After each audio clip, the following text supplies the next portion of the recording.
A man in a dark blue dress uniform stopped in front of me, came to attention so sharply that the room fell silent, and held out his hand.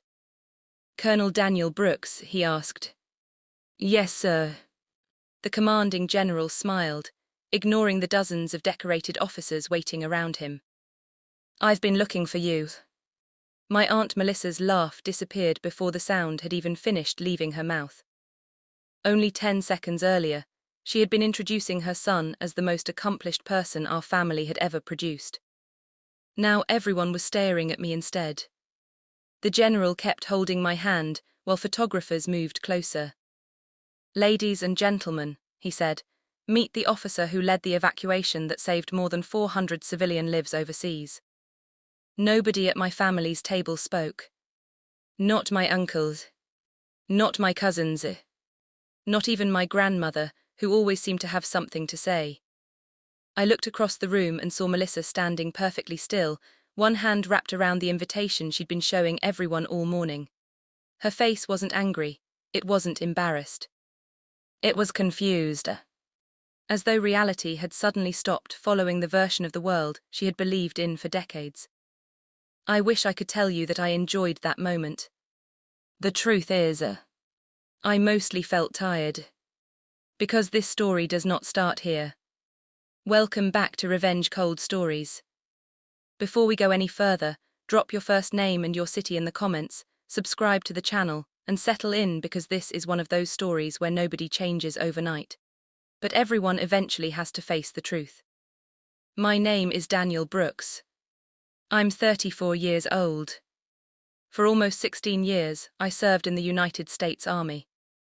Most people who meet me today notice the medals before they notice the person wearing them. That wasn't always the case. For most of my childhood, I wasn't Daniel. I was the security guard's kid. Those 4 words followed me longer than my own name. My father, Michael Brooks, worked security at the Jefferson Industrial Complex outside our hometown. He wore the same Navy uniform 5 nights a week. Same boots, same flashlight, same lunchbox my mother packed every evening before he left for work. His 12-hour shifts started at 6 in the evening and ended at 6 the next morning. By the time I woke up for school, he was usually asleep. By the time I got home, he had already started getting ready for work again. We probably spent less than 2 hours together on weekdays. As a child, I thought every father lived like that. It wasn't until elementary school that I realized most dads came home for dinner. Mine left just before sunset. Dad never complained. Not once. When I asked him why he always looked so tired, he smiled. Because tired isn't permanent, he would say, providing is. At 8 years old, I didn't understand what that meant. I do now. My mother, Rebecca, worked part-time at the public library. She earned just enough to help with groceries and school supplies. Money wasn't something we discussed. It was something we measured. We measured it every time Mom compared prices at the grocery store. Every time Dad repaired old appliances instead of replacing them. Every time birthdays meant homemade cakes instead of bakery ones.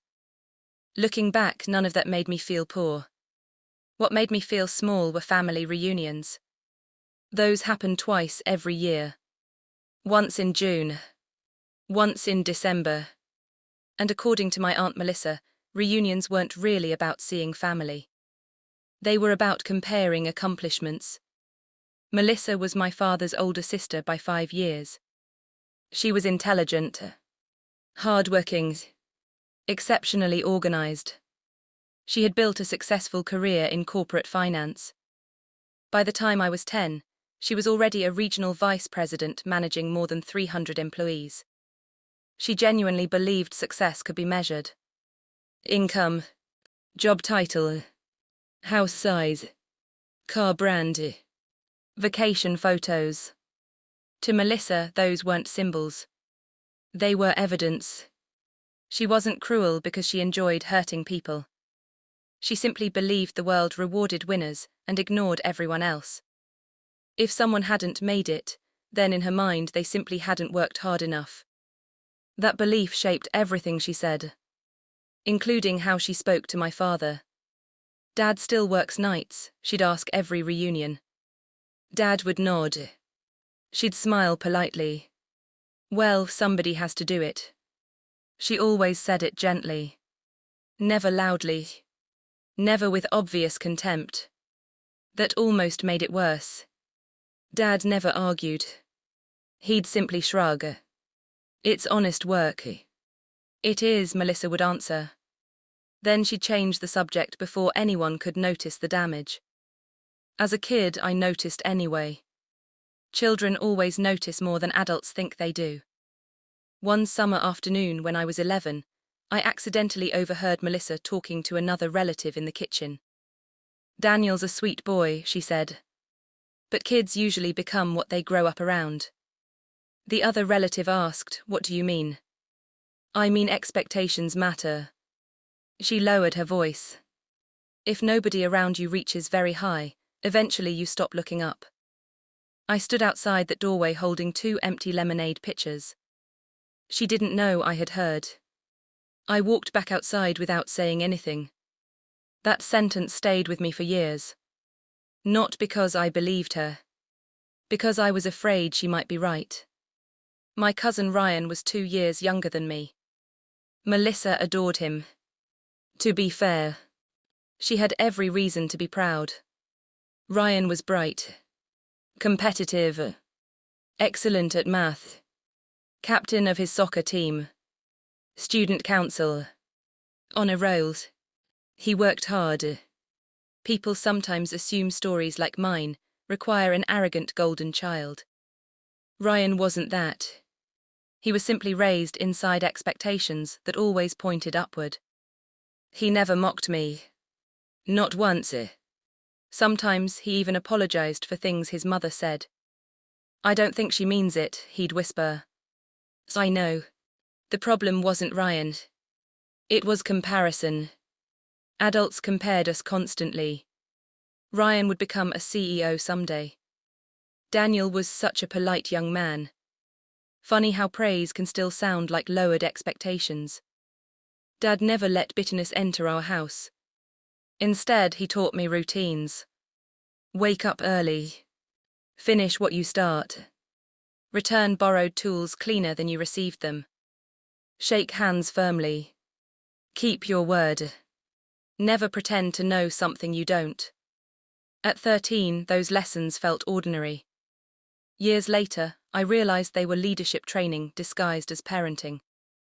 One Saturday morning, Dad took me to the industrial complex where he worked. Visitors weren't normally allowed inside operational areas, but family day happened once each year. I expected exciting equipment. Huge machines, control rooms. Instead, Dad showed me doors. Hundreds of doors. Every checkpoint had procedures. Every visitor signed logs. Every alarm had backup systems. "It looks boring," I admitted. Dad laughed. "It should." I frowned. He rested one hand on my shoulder. "The safest places always look boring." That sentence eventually became one of the principles I carried through military planning. Success usually looks ordinary until the day something goes wrong. Back then, though, I simply nodded without understanding. As high school approached, something changed inside me. Not anger. Direction. I decided I wanted a life where responsibility mattered more than appearances. I didn't know exactly what career that meant. I only knew I wanted people to trust me when circumstances became difficult. Most teenagers dream about fame. I dreamed about competence. The difference seems small until life tests both. Melissa continued measuring everyone. New house. Promotion. Investment portfolio. Ryan's scholarships. Private tutoring. Summer leadership camps. She announced every achievement proudly. There was nothing wrong with celebrating success. The problem was that every celebration quietly became someone else's comparison. Especially my father's. Whenever Dad mentioned working overtime, Melissa would smile sympathetically. You know, Michael, if you'd planned a little differently 20 years ago. Dad would interrupt with his usual calm expression. I'm exactly where I chose to be. She never believed him. Because her definition of success didn't include peace. Only progress. I didn't realize then that people often assume everyone wants the same destination they do. They rarely imagine someone choosing a different road on purpose. That misunderstanding would eventually shape everything that happened between us. By the time I turned 17, people had already started predicting the rest of my life for me. It amazed me how confidently adults could describe a future they had never lived. Some thought I would follow my father into private security. Others assumed I would find a factory job close to home. A few teachers encouraged college, but even they spoke carefully, as if they were trying not to set my expectations too high. Nobody was intentionally cruel. Most of them were simply drawing straight lines from the past. Children from families like ours usually stayed close to where they started. Statistics supported that idea. Experience supported it too. What statistics could never measure was determination that hadn't yet revealed itself. During my senior year, I became fascinated with leadership. Not the loud kind. Not speeches. Not charisma. I started reading biographies from the public library where my mother worked. George C. Marshall, Dwight Eisenhower, Chester Nimitz. People who solved impossible problems by remaining calm while everyone else panicked. I wasn't interested in battlefield glory. I was interested in responsibility. One evening, Mom noticed the growing stack of military history books beside my bed. Thinking about joining? I think so. She didn't answer immediately. Instead, she looked toward the living room where Dad had fallen asleep in his recliner after another overnight shift. If that's what you choose, she finally said, make sure you're running toward something, not away from anything. That sentence stayed with me. It forced me to ask myself difficult questions. Was I trying to escape being the security guard's kid? Or was I trying to become someone useful? Those are very different motivations. Only one lasts. A week later, I told Dad. He sat quietly for almost a full minute. I wondered when you'd bring it up. You knew. He smiled. You don't read military history for 6 months, unless you're thinking about wearing the uniform. Were you disappointed? He looked genuinely surprised. Why would I be disappointed? Because I'll be leaving. He leaned back. My job was never to keep you here. He paused. My job was to prepare you to leave. That conversation lasted less than 20 minutes. It remains one of the most important conversations of my life. Dad never tried to persuade me. He never tried to stop me. He simply asked whether I understood what service actually meant. It isn't respect, he said. It isn't medals. It isn't movies. It's responsibility that keeps getting heavier while nobody notices you're carrying it. At 18, I thought I understood. I didn't. Not yet. A month before graduation, our family gathered again for the annual reunion. Melissa arrived driving a brand new luxury SUV. Ryan had just been accepted into one of the state's top business schools with an impressive academic scholarship. He deserved every compliment he received. He had worked incredibly hard. The afternoon started pleasantly enough. People grilled hamburgers in my uncle's backyard, while younger cousins played basketball. Conversations floated from college admissions to housing prices. Eventually, someone asked me the question I had been expecting. So, Daniel, what's next? I'm joining the army. The table became quiet. Not shocked. Just quiet. Melissa tilted her head. The army. Yes. For how long? I don't know yet. She smiled politely. You've always liked structure. I do. She nodded. Well, it certainly provides stable employment. There it was. Another compliment that somehow felt smaller than the words themselves. Before I could answer, Ryan spoke. That's a big commitment. It is. He extended his hand. Good luck. I shook it. Thanks. Melissa watched the exchange. I suppose everyone finds their place eventually. Again, nothing openly insulting. Nothing anyone else could point to. But every sentence carried the same invisible assumption. Some careers mattered more than others. Some people deserved admiration.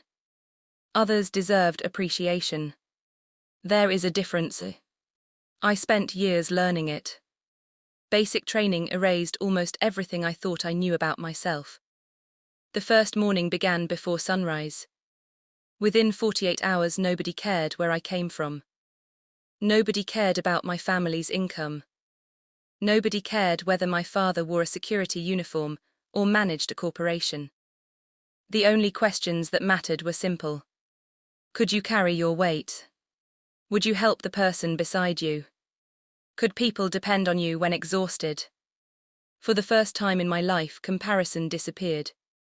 Performance replaced assumptions. I wasn't the strongest recruit. Not even close. I wasn't the fastest runner. I wasn't the best shooter. What I did become was reliable. If equipment needed checking twice, I checked it twice. If someone forgot instructions, I remembered them. If a task required patience instead of speed, I volunteered. One drill sergeant noticed. He rarely gave compliments. One afternoon, after a field exercise, he stopped beside me. Brooks. Yes, drill sergeant. You know why people keep handing you responsibility? No, drill sergeant. Because you return it completed. Then he walked away. That was all. No dramatic speech. No applause. Just one sentence. Sometimes recognition arrives quietly. Those moments often change us more than public celebrations ever could. Letters from home arrived every few weeks. Mom wrote about neighbors, weather, books she'd read. Dad's letters were shorter. Usually one page. Sometimes less. He never gave advice. Only observations. One note simply read. The fence at work finally needed replacing. Nobody noticed it for 15 years because it always worked. The best work usually goes unseen until the day it isn't done. I folded that letter and kept it inside my locker for years. Meanwhile, Melissa occasionally included updates through family group emails. Ryan had made the dean's list. Ryan had earned an internship. Ryan had joined another leadership organization. Every achievement was genuine. Every achievement deserved celebration. But reading those emails reminded me that our family still viewed life through rankings. Who was moving ahead? Who was falling behind? Who had become important? The army didn't work that way. Responsibility wasn't a trophy. It multiplied. After commissioning as an officer, I spent years learning that leadership had very little to do with giving orders. It mostly involved making decisions nobody wanted to make. Accepting blame. Sharing credit. Listening carefully. Preparing endlessly for events you hoped would never happen. Promotion followed promotion. Second lieutenant. First lieutenant. Captain. Major. Each advancement required more education, more evaluations, and more accountability than the last. I never called family reunions to announce them. Dad already knew. Mom cried every time. That was enough. Melissa usually found out weeks later through someone else. Whenever we met, she'd smile warmly. So you're still in?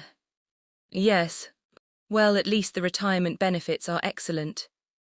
I would simply nod. Correcting people who underestimate you rarely changes their minds. Time does a much better job. 2 years after I joined, I returned home on leave. Dad picked me up from the airport in the same pickup truck he'd driven for almost 13 years.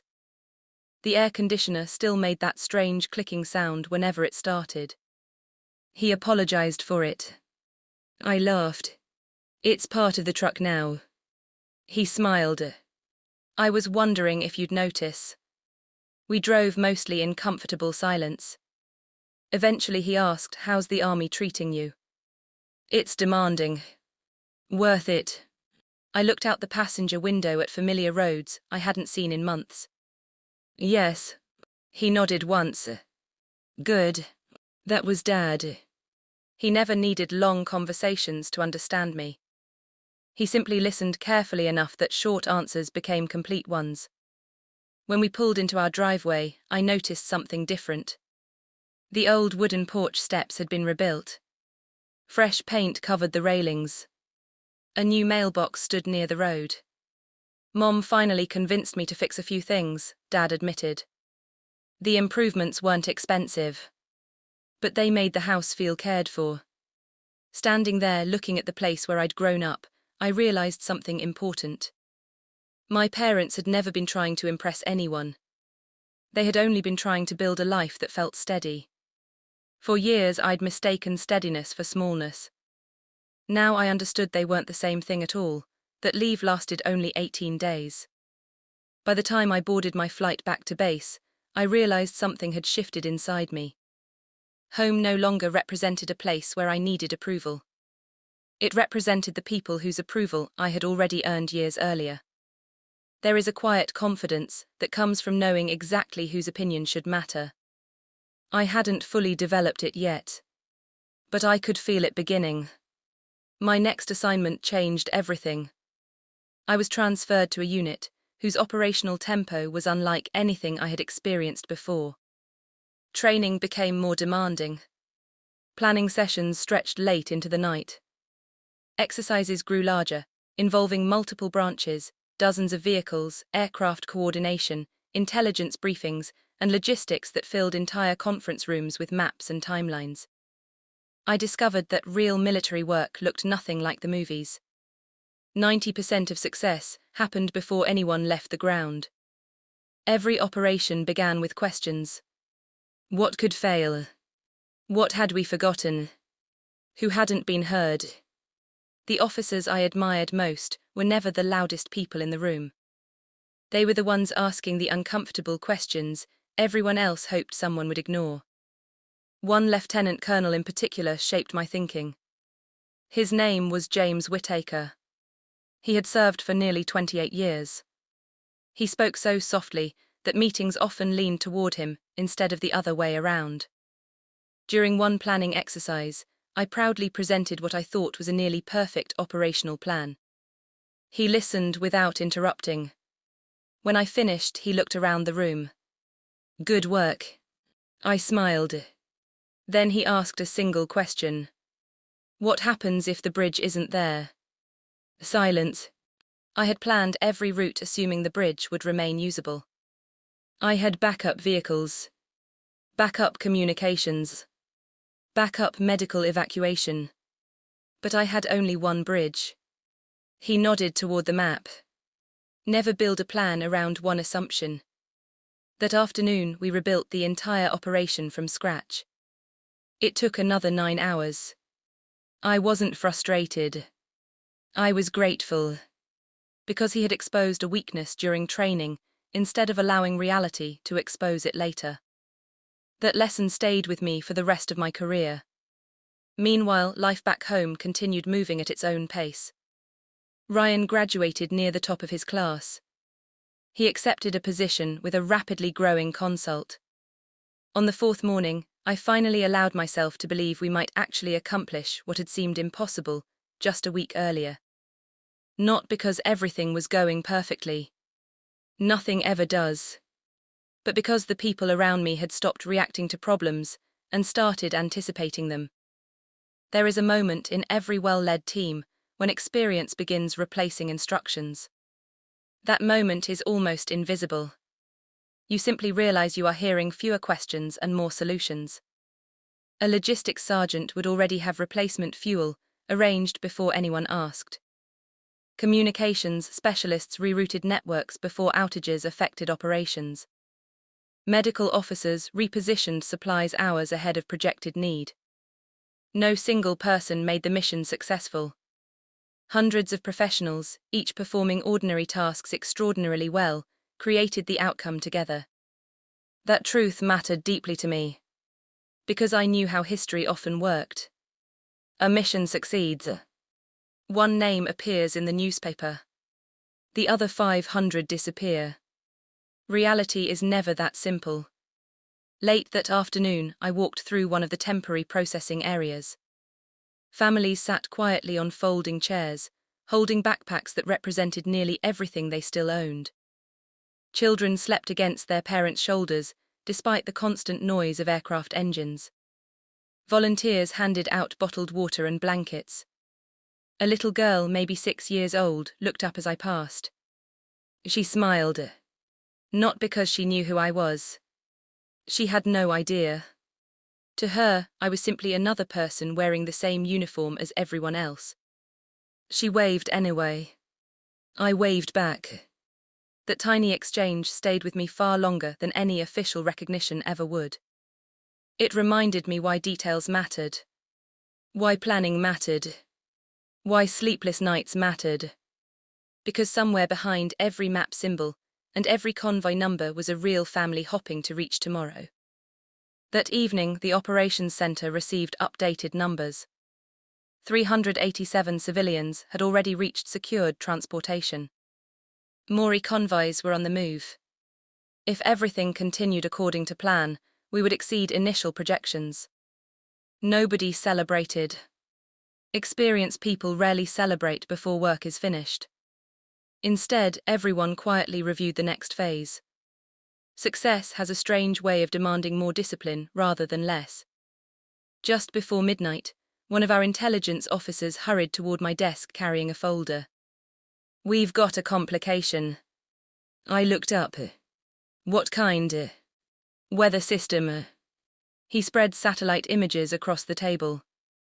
The forecast had shifted dramatically. Strong winds were expected to move into the region almost 12 hours earlier than predicted.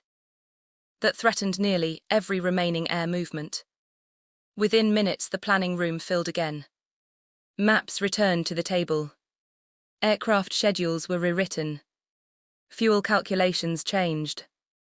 Landing priorities shifted. Nobody complained about starting over. This was exactly why we had built contingency plans. Lieutenant Colonel Whittaker glanced toward me. "What do you recommend?"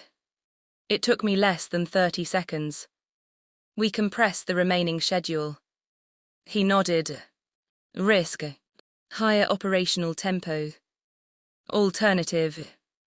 We lose the weather window." The room became quiet. Not because anyone disagreed.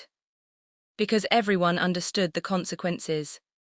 Finally, the commanding officer spoke. "Execute."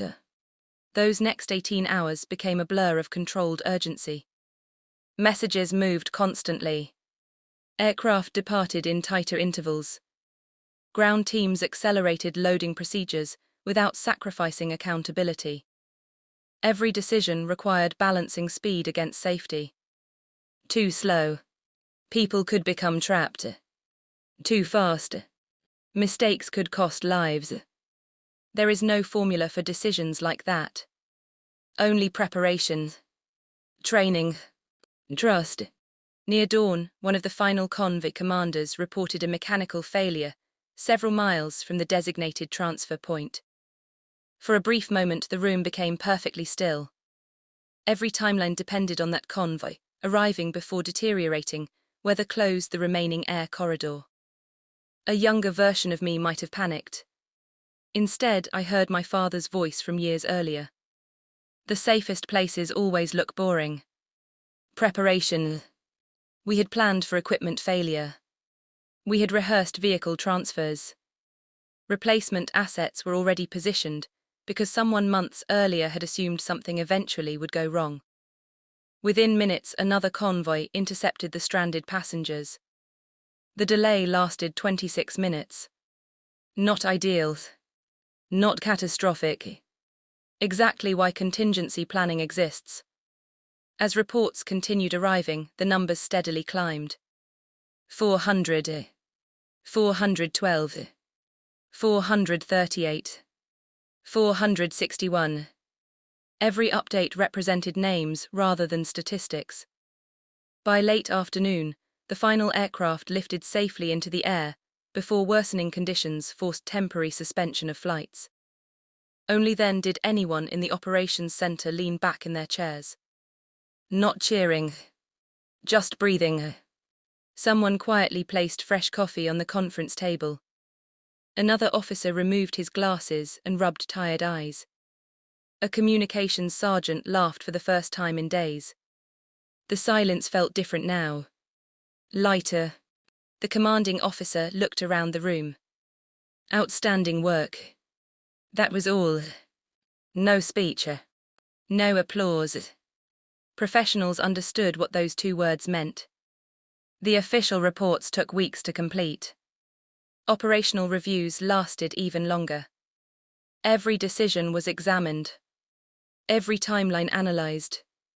Every recommendation documented for future missions. That process mattered. Not because anyone was searching for blame.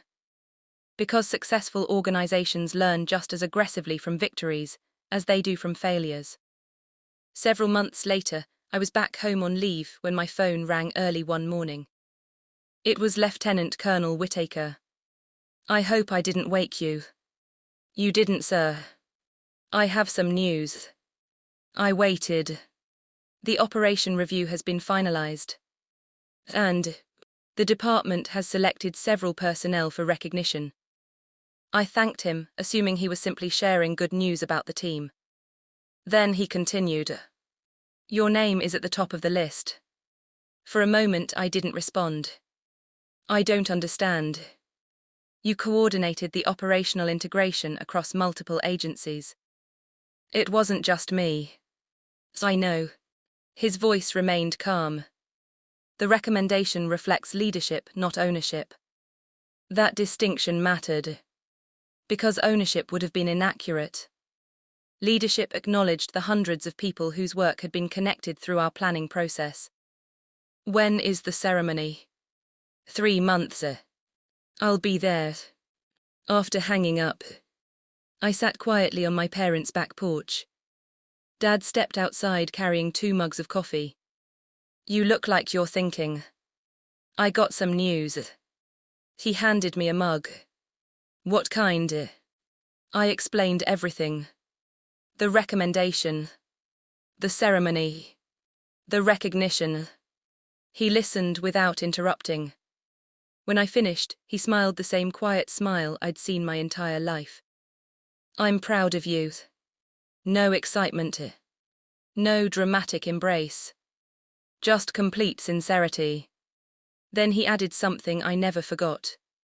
"Remember who the award is really for." "The team." He nodded once. "The names on medals are usually shorter than the list of people who earned them." I looked at him. "Where do you come up with these sentences?" He laughed. 12-hour security shifts give a man a lot of time to think. I laughed too. Then we sat together in comfortable silence, drinking coffee while the morning sun climbed above the trees. Neither of us knew that the upcoming ceremony would become the moment our family's understanding of success changed forever, not because of a speech, and not because of revenge, but because reality would quietly introduce itself to people who had spent years looking in the wrong direction. The invitation arrived on heavy cream-colored cardstock. Simple. Professional. No oversized lettering. No dramatic language. Just the date, the location, dress requirements, and a short explanation that the ceremony would recognize personnel whose leadership had contributed to a complex humanitarian operation overseas. I placed it on the kitchen table while visiting my parents that weekend. Mom picked it up first. She read every line slowly. Then she read it again. "They're really honoring you." "Our team," I corrected. She smiled. "I know. But your name is on the invitation." Dad glanced over from the sink where he was washing coffee mugs. When is it? I told him. He nodded thoughtfully. I'll ask for the day off. You don't have to. I know. He dried his hands with a towel. I want to. That was the end of the conversation. No planning. No excitement. Just quiet certainty that we'd go together. A week later, Mum called. There may be one complication. What happened? Your grandmother found out. I laughed softly. That was fast. Your Aunt Melissa found out too. That explained everything. News travelled through our extended family faster than weather reports. Mom hesitated. They've been asking questions. What kind? What exactly the ceremony is. And I told them what I knew. I waited. Melissa thinks it's some sort of retirement recognition. I smiled to myself. I've got a few years before retirement. I know. Did you correct her? I tried. What happened? Mom sighed. She had already decided. That sounded familiar. People rarely misunderstand because information is missing. They misunderstand because they've already built a conclusion before hearing the facts. 3 days later, Melissa called me directly. It was unusual. We normally spoke only during family gatherings. Daniel. Hi, Melissa. I heard about your ceremony. Yeah. Congratulations. Thank you. So, what exactly are they recognizing? There it was. The question. I answered honestly. Our unit's leadership during an overseas evacuation. She was quiet for a moment. I see. It involved a lot of planning. I'm sure it did. Her tone remained polite. Then came the sentence I'd heard in different forms for nearly 20 years. Management is important in every profession. I smiled despite myself. It is. Well, your grandmother and I were thinking. She paused. Perhaps we could attend. You're welcome to. I wouldn't want to intrude. You wouldn't. She sounded pleased. Wonderful. After we hung up, I sat staring at my phone. Not frustrated. Just thoughtful. Nothing she had said was insulting. Not directly. She still imagined my work through the only framework she understood. Management. Administration. Coordination. Important enough to appreciate. Not important enough to admire. I wondered what she imagined military leadership actually looked like. Probably endless meetings. Forms. Budgets. PowerPoint presentations. To be fair, some days it did. She simply couldn't see what those meetings ultimately represented. Lives. Weeks passed quickly. The ceremony approached. Uniform inspections became more detailed than usual. Every ribbon had to be positioned perfectly. Every insignia checked. Shoes polished until they reflected light like black glass. Military ceremonies have a rhythm to them. Precision communicates respect. Not for appearances. For the institution. For the people being recognized. The night before the ceremony, I barely slept. Not because I was nervous about receiving recognition. Because I disliked being the center of attention. Leadership had always felt more comfortable from the background. The morning arrived cool and clear. Dad wore his best grey suit. It was nearly 12 years old. Still perfectly pressed. Mum wore a navy dress she'd saved for special occasions. As we drove toward the installation, Dad looked out the window at the long perimeter fence.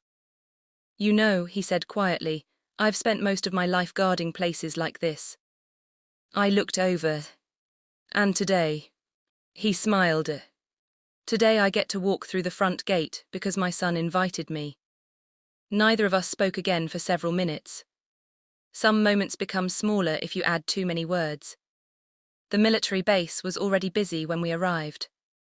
Vehicles entered through carefully organized checkpoints. Visitors presented identification. Uniformed personnel directed traffic with calm efficiency. Dad watched every movement with quiet interest. Old habits never really disappear. You can always tell when people know exactly what they're doing, he observed. What gives it away? They don't rush.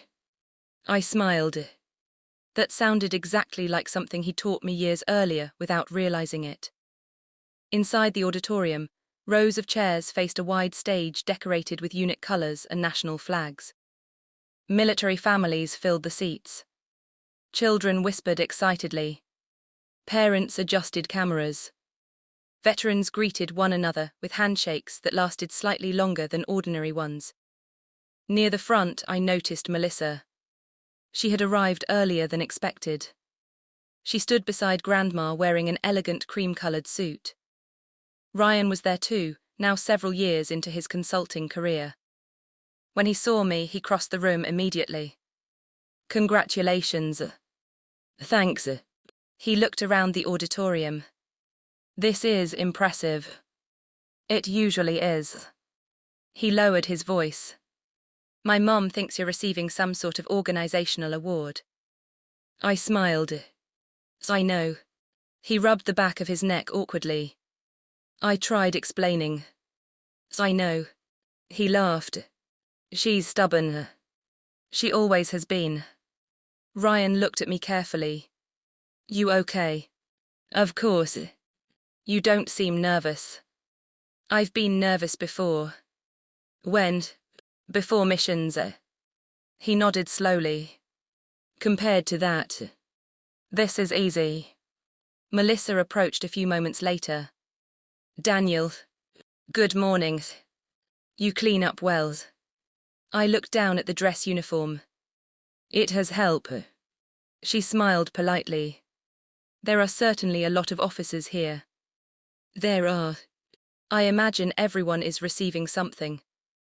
Quite a few people are. She glanced around again. I wonder whether anyone especially senior is attending.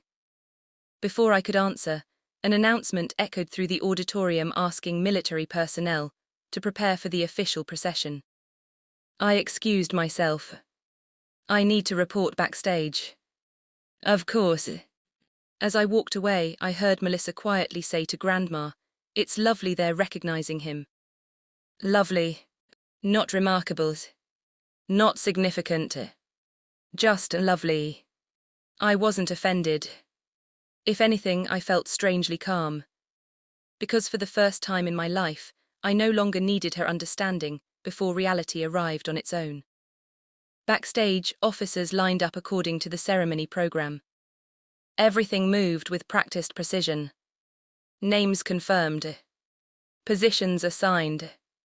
Final instructions delivered. Lieutenant Colonel Whittaker stood a few places away. He caught my eye. You ready? As I'll ever be. He smiled. You've looked calmer before deployments. I probably was. He laughed quietly. Funny how public attention scares people more than operational planning. It's a different kind of responsibility.